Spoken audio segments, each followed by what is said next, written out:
Something is happening in the West right now that almost nobody saw coming. Men, especially young men, are returning to Catholicism in numbers we haven't seen in generations. Mass attendance is up among Gen Z men, RCIA classes are full, Latin mass communities are growing, and the surprising part is that they're not coming back to the softer, updated version of the faith. They're coming back to the demanding one, the traditional one, the one that asks the most of them. That paradox is the whole story. And today I want to walk through why I think it's happening.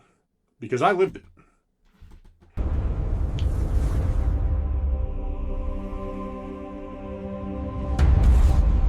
Full disclosure, I'm one of these guys. I made a whole video on my own return. The motorcycle wreck, the 15 years I spent away, all of it. It's linked below. I also made a video recently about the incomplete version of Christ that modern Christianity has been showing men. The gentle Jesus, the friend, the comforter, with the demanding side stripped out. And that video looked at what the church had stopped offering. This one looks at where men were left without it. And this is two sides of the same problem. But this video isn't just about me. It's about a pattern I'm part of. And I think there are 4 big reasons men are coming home. First and biggest, men are noticing that the worldview that they were sold doesn't actually work. For 40 years, men have been fed basically a nihilistic philosophy. We're all just space dust. Nothing means anything. Morality is subjective. The point of life is personal happiness and self-expression. It was sold as the intellectual, sophisticated worldview. The one that adults hold. The one rooted in reason instead of archaic religious ideas. But men can sense when something is missing, as I said before, whether they can articulate it or not. Most men think critically. They distill things down. And when they distill down modern nihilism, they hit a wall. They're being told that nothing matters while behaving as if everything matters. That cognitive dissonance is exhausting. You can't live believing nothing matters. Nobody can. Eventually, men start to wonder if the worldview itself was the problem. They start looking for something that matches the way reality actually feels. Catholicism says, yes, things matter, eternally. Your choices have weight. Your soul is real. There is a higher purpose than maximizing personal pleasure. There's a place promised to you beyond this one. For men starving for that lands like water in the desert. The second reason, and this one really matters to me personally, men have been told for a long time that Christianity is anti-intellectual, that faith is for people who can't handle the truth, that smart people outgrow religion. That is one of the biggest lies of the modern era. Most of the great minds in human history were Christians, and not in spite of their faith, because of it. Thomas Aquinas wrote the Summa Theologica, which is still taught in secular universities today, 7 centuries later. St. Augustine shaped the entire concept of selfhood in the West. Modern psychology is downstream of him. Father George Lemaitre is a Catholic priest who proposed the Big Bang Theory. Gregor Mendel is an Austrian friar who founded modern genetics. The universities, the hospitals, the foundations of Western civilization and science are Christian in their origins. So when men actually started reading and actually started studying, they realized they've been sold a story that falls apart on first contact with the source material. Catholicism didn't kill reason, it grounded it. Reason without transcendence eventually collapses because the reason can tell you what is, but it can't tell you what should be. Men aren't leaving reason behind to come to the faith. They're following reason far enough that it brings them home. The third reason, for me, this one hits personally also, is fatherhood. When you're a single guy, you can afford to live in philosophical drift and nihilism and agnosticism. None of it matters. There's no stakes. You're the only one who suffers if your worldview is wrong. But the moment you have a kid, all that changes. Suddenly you're forming a human being.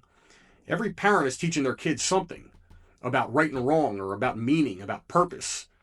You can't opt out of that. The only question is what you're teaching. And a lot of fathers, when they actually face that question, realize they can't hand their kids the worldview that the modern world handed them. You can't tell your son with a straight face that nothing matters, that morality is whatever feels right to him. that he's just a clump of cells. Even the most secular man, when he becomes a father, can sense that handing that to a child is a form of abandonment. So men start looking for something with weight, something that stood up over time, something that says, here is right, here is wrong, and here's what we were made for. And Catholicism gives them that, with 2,000 years behind it. And here's the other piece. A lot of men today had absent fathers or flawed ones. When they become fathers themselves, they have no model for what good fatherhood looks like. Men who never had fathers are finding one in the church, and men who never knew how to be fathers are learning here. The last reason, and this is the one nobody really is talking about clearly enough, is men are coming back to the sacramental life, the disciplines, the fasting, the prayer, the mass, confession, rosary. And the reason isn't what most people assume. It's not that men want a checklist. It's not that they want to earn points with God. It's that they're discovering something the modern world told them was impossible. They're discovering that submission to discipline produces freedom, that holding yourself to a standard produces self-worth, that rules, when they're the right rules, don't limit you, they make you. The modern world told men that freedom is the absence of rules, that you find yourself by following your impulses. Men tried it. It didn't work. The men I know who live by that philosophy are some of the most enslaved people I've ever met. Enslaved to their appetites, to the algorithm, to whatever feels good in the moment. The most free man isn't the one with no rules. It's the one who's mastered himself. That's what the sacramental life offers. It's not a burden. It's training. The fasting, the prayer, the discipline. That's how you become someone you can respect. Someone who keeps his word. I made my case in my covenant series that the new covenant has terms. This is where those terms get personal. Where they meet your daily life. And to be clear, the sacraments don't earn you God's love. He gave you that freely on the cross. But they're how I respond to it. How I keep my word and my end of the bargain to the one who kept his to me. Discipline produces freedom. Freedom produces the capacity to love, and that's what every man is actually looking for, the ability to love without being a slave to himself. So this is what I think is happening. Men are realizing the worldview they were handed is falling apart, that the reason they were sold has no foundation, that they have nothing of weight to hand their children, that the freedom they were promised has made them slaves. And one by one, they're coming home.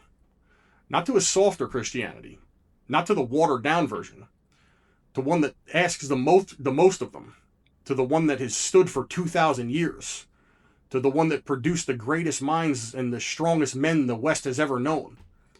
Because that's the only version that's ever been worth coming home to. If you're one of these men or considering it, drop a comment. Tell me what's pulling at you. What's the question you can't resolve?